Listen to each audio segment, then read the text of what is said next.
जय श्री कृष्ण। राधे राधे दोस्तों, स्वागत है आप सभी का आपके अपने YouTube channel the Vastushastra voice में। दोस्तों, अगर आप अपने जीवन में कुछ अच्छा सीखने की चाह रखते हैं तो चैनल को सब्सक्राइब कर ले। दोस्तों, कई हजार वर्षों बाद 7 सितंबर 2023 को बहुत ही दुर्लभ और दिव्य संयोग बनने जा रहे हैं, क्योंकि इस दिन जन्माष्टमी के पावन पर्व के साथ साथ राजयोग, अमृत सिद्धि योग और साथ ही धनलक्ष्मी जैसे कई योग बन रहे हैं। और इस दिन भगवान श्री कृष्ण जी सबसे अधिक प्रसन्न होने वाले हैं। इसीलिए दोस्तों, अगर आप भी भगवान श्री कृष्ण जी इस दिन जो भी सच्चे दिल से मांगेंगे वो मनोकामना आपकी जरूर पूरी होगी। वहीं दोस्तों, श्री कृष्ण भगवान को प्रसन्न करने के लिए इस जन्माष्टमी पर कुछ विशेष उपाय जरूर करने चाहिए, जो कि आपकी किस्मत बदल देंगे और आपको मालामाल और धनवान बना देंगे, साथ ही आपके सभी दुखों का नाश हो जाएगा। इसलिए दोस्तों, जन्माष्टमी से जुड़ी संपूर्ण जानकारी के लिए इस वीडियो को अंत तक जरूर देखें। और दोस्तों, अगर आप भी अपने जीवन में भगवान श्री कृष्ण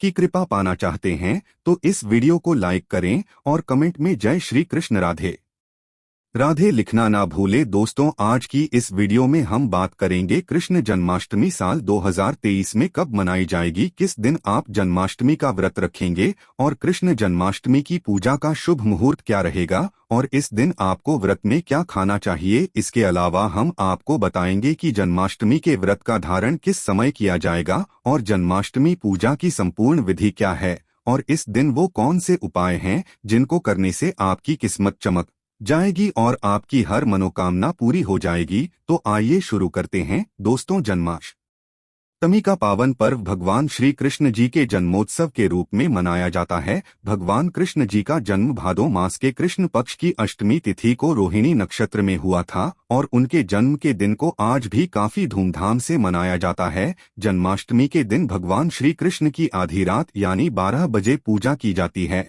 और घंटे घड़ियाल बजाकर उनके जन्म की खुशियां बांटी जाती है। दोस्तों, जन्माष्टमी का पर्व मथुरा और वृंदावन में बहुत ही धूमधाम से मनाया जाता है। खासकर मंदिरों और घरों में लोग बाल गोपाल के जन्म उत्सव का आयोजन भी करते हैं और बाल गोपाल के लिए पालकी भी सजाते हैं। ऐसी मान्यता है कि भगवान विष्णु जी ने धर्म की स्थापना करने के लिए श्री कृष्ण जी के रूप में जन्म लिया था। इस दिन व्रत धारण कर भगवान श्री कृष्ण जी का स्मरण करना अत्यंत ही फलदायी होता है। शास्त्रों में जन्माष्टमी के व्रत को व्रत का राजा कहा गया है। दोस्तों, भविष्य पुराण में इस व्रत के संदर्भ में उल्लेख है कि जिस घर में यह व्रत किया जाता है वहां अकाल मृत्यु, गर्भपात, दुर्भाग्य तथा कलह नहीं होता है। जो एक बार भी इस व्रत को करता है वो संसार के सभी सुखों को भोग कर विष्णु लोक में निवास करता है। दोस्तों, इस दिन लोग पूरा दिन व्रत उपवास रखते हैं और आपको बता दें कि जन्माष्टमी का व्रत अष्टमी तिथि से शुरू होता है और इस व्रत का धारण नवमी तिथि में ही करना चाहिए, तभी इस व्रत का पूरा फल प्राप्त होता है।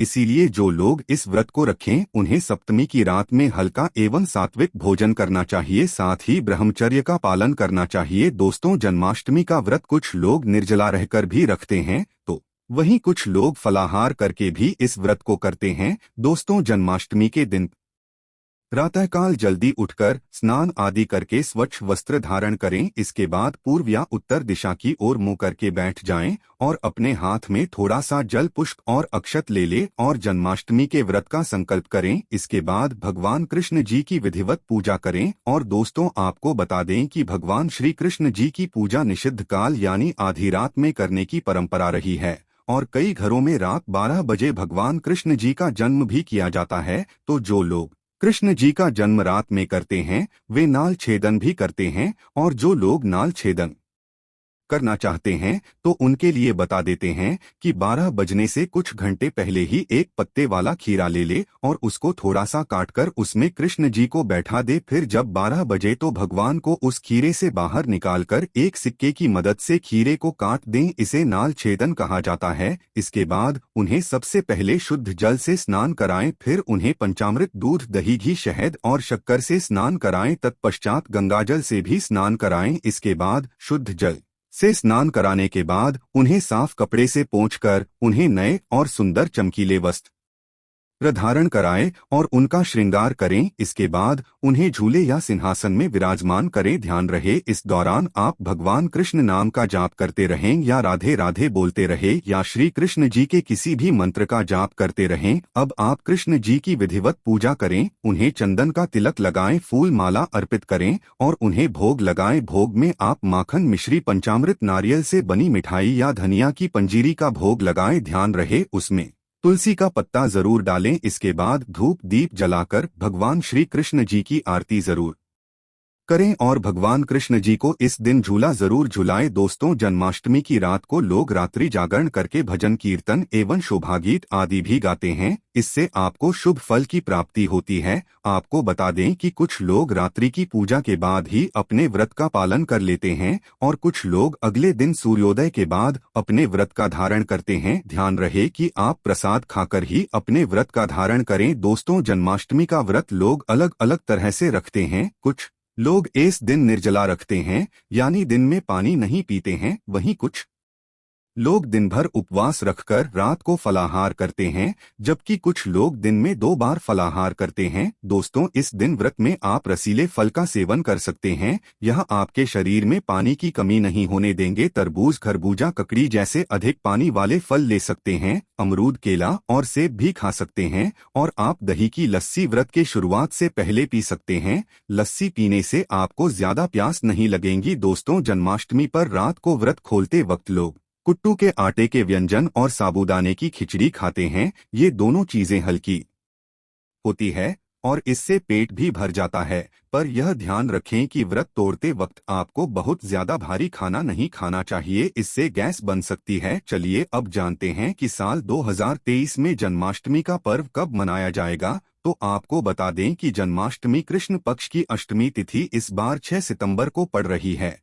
और यह श्री कृष्ण भगवान की 5250वीं जन्माष्टमी होगी। ऐसे में यह 6 सितंबर को दोपहर 3:37 से शुरू होगी और 7 सितंबर को शाम 4:14 तक रहेंगी। इसलिए इस दिन सुबह 9:20 से रोहिणी नक्षत्र शुरू होगा। ऐसे में गृहस्थ सितंबर और वैष्णव संप्रदाय के लोग 7 सितंबर को इस त्योहार को मनाएंगे। दोस्तों, जन्माष्टमी के लिए इस बार शुभ मुहूर्त 46 मिनट का है, जो 12:02 से 12:48 तक रहेगा। ऐसे में इस दिन रोहिणी नक्षत्र का संयोग भी बन रहा है। ऐसे में इस दुर्लभ संयोग में जन्माष्टमी की पूजा करने से 3 जन्मों के पापों से मुक्ति मिलेगी। वहीं अगर किसी की आत्मा प्रेत योनि में भटक रही है तो उनके नाम से की गई पूजा उनकी आत्मा को मुक्ति प्रदान करेगी। इस दिन का व्रत निःसंतान को भी संतान का सुख देने वाला होता है। ऐसे में इस बार जन्माष्टमी का व्रत करना ना भूलें। साथ ही जो इस व्रत को शुरू करना चाहते हैं तो इस बार उनके लिए यह सबसे अच्छा मौका है भगवान श्री कृष्ण जी की कृपा पाने का। ऐसे में वह भी इस बार व्रत को शुरू कर सकते हैं। तो दोस्तों, आइए अब जानते हैं जन्माष्टमी की व्रत कथा, जिसको पढ़ने या सुनने से व्रत करके सारे पाप धुल जाते हैं। दोस्तों, स्कंद पुराण के मुताबिक ययाति वंश के राजा उग्रसेन का राज्य चलता था। उग्रसेन का सबसे बड़ा पुत्र कंस था, जिसकी चचेरी बहन देवकी थी। कंस अपने ही पिता को जेल में डालकर स्वयं राज करने लगा। वहीं दूसरी ओर कश्यप का जन्म राजा शूरसेन के पुत्र के रूप में यानी वासुदेव का जन्म हुआ। आगे चलकर वासुदेव का ब्याह देवकी से संपन्न हुआ। देवकी को विदा करने के दौरान एक आकाशवाणी वाणी होती है, हे कंस, तू आज जिस बहन को इतने प्यार से विदा कर रहा है, कल उसी का 8वां पुत्र तुम्हारी मौत का कारण बनेगा। ऐसा सुनते ही देवकी को मारने के लिए हावी हो गया, पर सैनिकों और वासुदेव के वचन ने ऐसा होने से बचा लिया। वासुदेव सत्यवादी थे। इन्होंने कंस को वचन दिया कि वो अपना 8वां पुत्र सौंप देंगे। वासुदेव जी की बात मानते हुए कंस ने उन दोनों को बंदी बनाने का निर्णय लिया और उनके पास पहरेदार लगा दिए। इसके बाद देवकी के सारे संतानों को मारने का प्रण कर लिया। निश्चय अनुसार देवकी के 7 संतान कंस द्वारा मारे गए। इसके बाद देवकी के 8वें पुत्र का जन्म हुआ। भाद्रपद माह के कृष्ण पक्ष की अष्टमी तिथि को रोहिणी नक्षत्र के दौरान मध्यरात्रि में भगवान श्री कृष्ण का जन्म हुआ था। बालक के जन्म लेते ही जेल की कोठरी प्रकाशमय हो गई। साथ ही एक आकाशवाणी सुनाई दी कि तुम बालक को गोकुल में रह रहे नंद बाबा के यहाँ छोड़ आओ, वहाँ एक कन्या का जन्म हुआ है, उसे तुम यहाँ ले आओ। ऐसा सुनते ही वासुदेव की हथकड़ियाँ खुल गई। वे तुरंत एक टोकरी में श्री कृष्ण को रखकर इसे माथे पर लादे गोकुल की ओर निकल पड़े। रास्ते में यमुना नदी बालकृष्ण के चरणों को स्पर्श करने के लिए उफान पर आ गई, फिर चरण स्पर्श करते ही वो पुनः शांत पड़ गई। इस प्रकार वासुदेव ने अपने पुत्र को यशोदा मैया के बगल में सुलाकर वहां से कन्या लेकर वापस कारागार लौट आए। जेल के दरवाजे अपने आप बंद हो गए, उनके हाथों में फिर से हथकड़ी लग गई। सारे पहरेदार भी उठ गए और कन्या के रोने की आवाजें आने लगीं। सूचना मिलते ही कंस ने कारागार से कन्या को लाया और उसे मारने की कोशिश की, लेकिन वह आकाश में उड़ गई और बोली, अरे मूर्ख, मुझे मारने से क्या होगा, तुझे मारने वाला पैदा हो चुका है। इसके बाद उसने कृष्ण का पता लगाकर उसे मारने का खूब प्रयास किया। कई दैत्य राक्षस भेजे, लेकिन कृष्ण को कोई मार न सका। अंततः श्री कृष्ण ने कंस का वध किया और उग्रसेन को पुनः राजा बना दिया। इस प्रकार कृष्ण जन्माष्टमी की व्रत कथा पूरी हुई। ऐसी मान्यता है कि कृष्ण जन्माष्टमी के दिन कहानी को पढ़ने या सुनने से वृद्धि के सारे पाप धुल जाते हैं, जीवन के हर समस्याओं का समाधान मिलता है, साथ ही भगवान का आशीर्वाद सदैव बना रहता है। तो आइए दोस्तों, अब जानते हैं जन्माष्टमी के दिन कौन से उपाय करने से आपकी किस्मत चमक जाएगी और आपके सभी दुखों का नाश हो जाएगा। सबसे पहला उपाय आपके अटके कार्यों में गति लाएगा। दोस्तों, कृष्ण जन्माष्टमी के दिन सुबह स्नान व ध्यान आदि करने के बाद घर के बाल गोपाल को नई पोशाक पहनाए, भोग लगाएं और गोपी चंदन से श्रृंगार करें। उसके बाद पास के राधा कृष्ण मंदिर में जाकर वैजंती फूलों की माला अर्पित करें। अगर वैजंती फूल ना मिले तो पीले फूलों की माला भी अर्पित कर सकते हैं। ऐसा करने से भगवान श्री कृष्ण का आशीर्वाद मिलेगा और अटके कार्यों में गति आएगी। दूसरा उपाय, और इस उपाय से आपका भाग्य मजबूत होगा। दोस्तों, श्री कृष्ण जन्माष्टमी के दिन बाल गोपाल को केसर, मेवा, मिश्री, साबूदाने या खीर का तुलसी डालकर भोग लगाएं, लेकिन ध्यान रखें कि खीर में चीनी की जगह मिश्री ही डालें। साथ ही सफेद मिठाई अर्पित करें। ऐसा करने से कान्हा की कृपा मिलती है और भाग्य भी मजबूत होता है। तीसरे उपाय से आपके घर में धन धान्य की कमी नहीं होगी। दोस्तों, सुख समृद्धि के लिए जन्माष्टमी के दिन बाल गोपाल को पूजा करते समय एक पान का पत्ता भी अर्पित करें, फिर पत्ते पर सिंदूर से श्री लिखें और फिर उसको पूजा करने के बाद जहां पैसा रखते हो वहां रख दे। ऐसा करने से घर में धन धान्य की कमी नहीं होती और धन संबंधित समस्या दूर होती है। इस उपाय से मिलेगा शुभ समाचार। दोस्तों, निसंतान दंपत्ति जन्माष्टमी के दिन गाय और उसके बछड़े की सेवा करें और आशीर्वाद लें।